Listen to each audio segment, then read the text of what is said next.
କହିବାକୁ ଚାହୁଁଛି କି ଆମର ଆଜି ଯେମିତି ପ୍ରୋଗ୍ରାମ ଅଛି ଏଇଟା କହିବାକୁ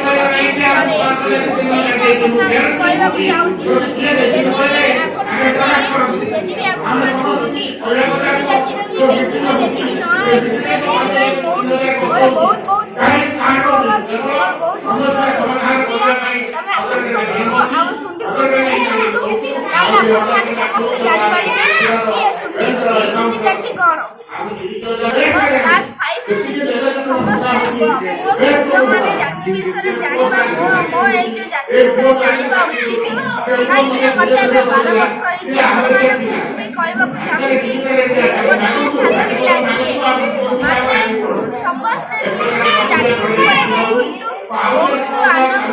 ଆନନ୍ଦିତ ହଉଛନ୍ତି।